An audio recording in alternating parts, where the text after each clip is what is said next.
ভারত পাকিস্তান সংঘাতের প্রভাব ক্রিকেটে। করাচি নয়, পিএসএল এর বাকি ৮ ম্যাচ হবে আরব আমিরাতে। সূচি চূড়ান্তে কাজ করছে পিসিবি। হোটেলবন্দি নাহিদ রিশাদ।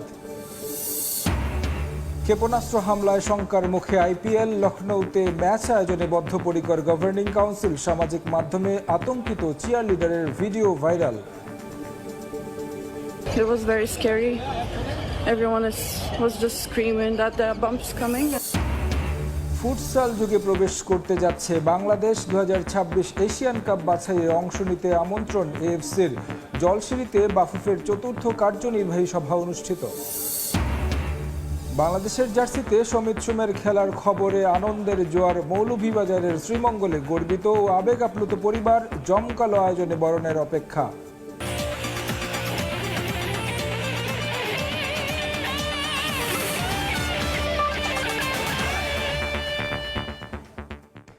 বিশ্বের নানা প্রান্তের খেলাধুলার খবর নিয়ে আমাদের নিয়মিত আয়োজন খেলার সময়। আর এই আয়োজনে আপনাদের সঙ্গে আছি আমি তারেক হাসান শিমুল।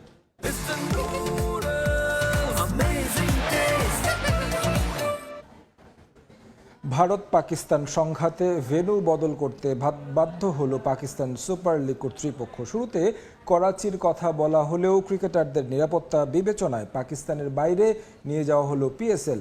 আসরের বাকি ৮ ম্যাচ অনুষ্ঠিত হবে সংযুক্ত আরব আমিরাতের দুবাইতে। এক সংবাদ বিজ্ঞপ্তিতে বিষয়টি নিশ্চিত করেছে পাকিস্তান ক্রিকেট বোর্ড। তবে ক্রিকেটাররা কবে নাগাদ দুবাই যাবেন সে বিষয়ে এখনও সিদ্ধান্ত নেয়নি পিসিবি।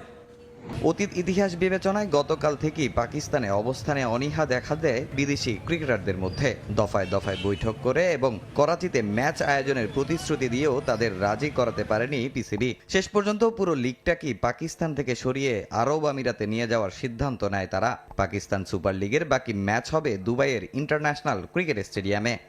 স্পষ্ট বোঝা যাচ্ছে আমাদের চলমান পাকিস্তান সুপার লিগ বিঘ্নিত করার উদ্দেশ্যে ভারত রাওয়ালপিন্ডি স্টেডিয়াম প্রাঙ্গণে দায়িত্ব জ্ঞানহীন এ হামলা চালিয়েছে। এ অবস্থায় ক্রিকেটারদের নিরাপত্তার কথা বিবেচনায় পিসিবি বাকি ম্যাচগুলো দুবাইয়ে স্থানান্তর করার সিদ্ধান্ত নিয়েছে।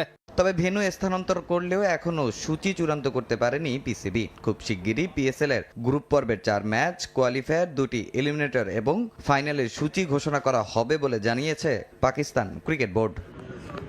তামিম হোসেন, সময় সংবাদ। এই মুহূর্তে বাংলাদেশ ক্রিকেট বোর্ডে আছেন রিপোর্টার সাব্বির মিথুন। সরাসরি চলে যাচ্ছি তার কাছে। যেমনটা জানেন, ইউএইতে যে 2 ম্যাচের টি-20 সিরিজ এবং পরবর্তীতে পাকিস্তানের 5 ম্যাচের টি-20 সিরিজকে সামনে রেখে পিসিবিতে নির্ধারিত সময়ের অনুশীলন কিন্তু চলেছে। আজকে সকাল নাগাদ তো সেই অনুশীলন মাঠে গড়িয়েছে। প্লেয়াররা নিজেদের ঝালিয়ে নেওয়ার কাজটা করেছে, যদিও বা এই